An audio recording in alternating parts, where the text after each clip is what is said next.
Anne-Elisabeth Lemoine, ce moment de crispation avec Joey Starr n'est pas passé inaperçu. Ce mercredi 11 juin, Joey Starr était sur le plateau de C'est à vous pour la promotion de la nouvelle saison de sa série, Le Remplaçant. Même s'il incarne un professeur dans la série, c'est l'acteur et rappeur qui s'est fait remonter les bretelles par une Anne-Elisabeth Lemoine agacée.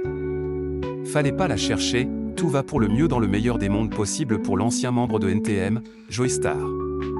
Le rappeur et comédien était l'invité de l'animatrice de C'est à vous afin d'évoquer Le Remplaçant, la série de prime time sur TF1 dans laquelle il incarne Nicolas Valère, un professeur de français aux méthodes pour le moins peu orthodoxes. Le Remplaçant fêtait ce 9 juin le démarrage de sa 3e saison, une saison qui a déménagé.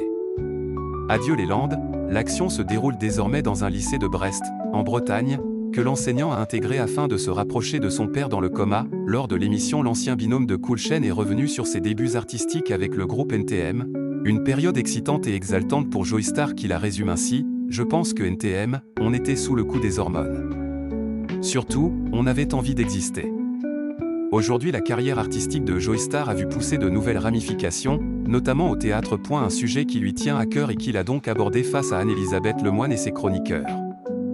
Je fais ma 2e mise en scène de théâtre, c'est encore une thématique contre le racisme et pour le respect de la dignité humaine.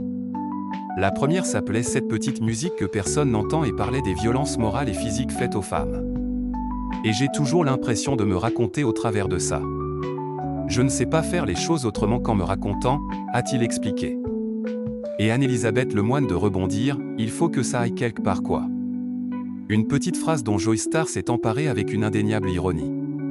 Voilà. Bah c'est le but dans la vie d'aller quelque part, a-t-il lâché. Celle qui pilote C'est à vous a soudain affiché une moue boudeuse.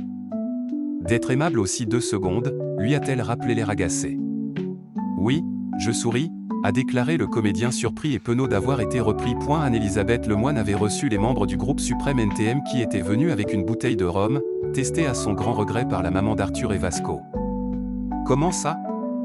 On vous a tordu le bras, c'est quoi le projet? C'était une contrainte par corps, s'est moqué le rappeur.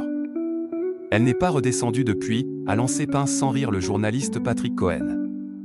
On va dire que c'est un rhum australien, je m'en souviens, qui titre à 70 degrés à peu près, a encore déclaré ce dernier, après avoir repassé la séquence pour le plus grand plaisir des téléspectateurs. Surtout, tu consommes ça comme de la vodka, c'est pas de l'alcool de patate là, c'est de la canne, c'est du sucre, s'est indigné Joey Starr. Oui, j'aurais dû le savourer. À bon entendeur, salut, a conclu Anne-Elisabeth Lemoine. L'abus d'alcool.